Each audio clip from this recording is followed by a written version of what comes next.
सदगुरु जी, मेरे पास आपके लिए एक सवाल है। मैं एक बहुत भावुक इंसान हूँ और अक्सर मुझे खुद को भावनात्मक रूप से उन हालातों से अलग करने में मुश्किल होती है जिनके बारे में मैं जानती हूँ कि वो मेरे लिए अच्छे नहीं हैं।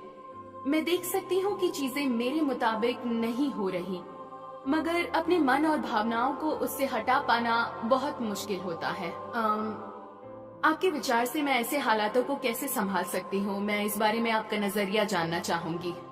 दुनिया में खूब चर्चा हो रही है इस दिमाग और दिल की जद्दोजहद पर, मगर आप जैसा सोचते हैं वैसा ही महसूस करते हैं, और जिस तरह आप महसूस करते हैं उसी तरह आप सोचते हैं। अलग अलग लोगों के लिए अलग अलग चीजें पहले आती हैं। आज शिक्षा की प्रकृति के कारण अधिकांश लोगों के लिए उनके विचार उनकी भावनाओं से पहले आते हैं, मगर फिर भी ऐसे लोगों की काफी तादाद है जिनकी भावनाएं उनके विचारों से आगे चलती हैं। सोनाक्षी ये पूछ रही हैं कि कुछ स्थितियों में आप नहीं होना चाहते, मगर भावनाएं उलझी होती हैं, इसलिए विचार बार बार वहां जाते हैं।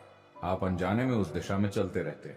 आपको ये समझना होगा कि विचार फुर्तीले होते हैं। आज मेरे विचार कहते हैं कि ये सबसे अच्छी इंसान है।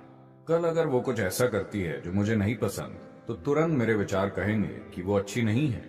लेकिन अगर मेरी भावनाएं इस अच्छे इंसान के साथ जुड़ गई हैं, भावनाएं उतनी फुर्तीली नहीं होती, वो इतनी जल्दी नहीं पलट सकती, वो थोड़ी रसीली होती हैं, उन्हें समय लगता है।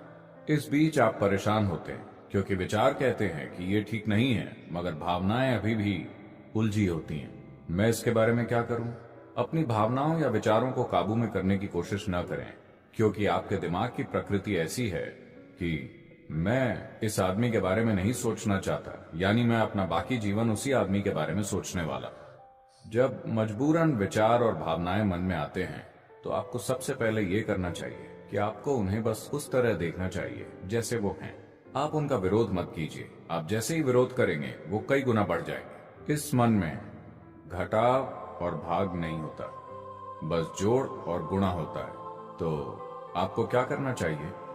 पहली चीज है, इतना समझिए कि विचार और भावनाएं बस पहले से मौजूद डेटा का रिसाइकल है। ये आपकी यादें हैं। बात बस इतनी है कि यादाश्त की थोड़ी गंध होती है, वो गंध आती रहती है। आपको उसे उसी तरह देखना है, उससे थोड़ी दूरी रखते हुए। जैसे आप किसी ट्रैफिक जैम में फंसे हैं, आप एयरपोर्ट जा रहे थे, आप ट्रैफिक जैम में फंस गए, आपको कितनी घबराहट और परेशानी हुई। किसी तरह आप वहां पहुंचे और हवाई जहाज में चढ़कर उड़ गए। ऊपर से जब आपने नीचे देखा तो ट्रैफिक जैम कितना अच्छा लग रहा था।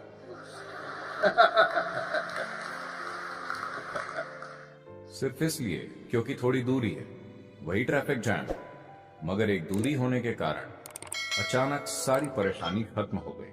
इसी तरह आपके विचार और भावनाओं के साथ भी बस थोड़ा सा अभ्यास कीजिए। थोड़ी दूरी स्थापित करने के लिए अपनी शारीरिक प्रक्रियाओं के साथ, अपनी मानसिक प्रक्रियाओं के साथ। लेकिन अगर आप कुछ खास विचारों और भावनाओं को संभालने की कोशिश करेंगे तो वो 1000 गुना बढ़ जाएंगे।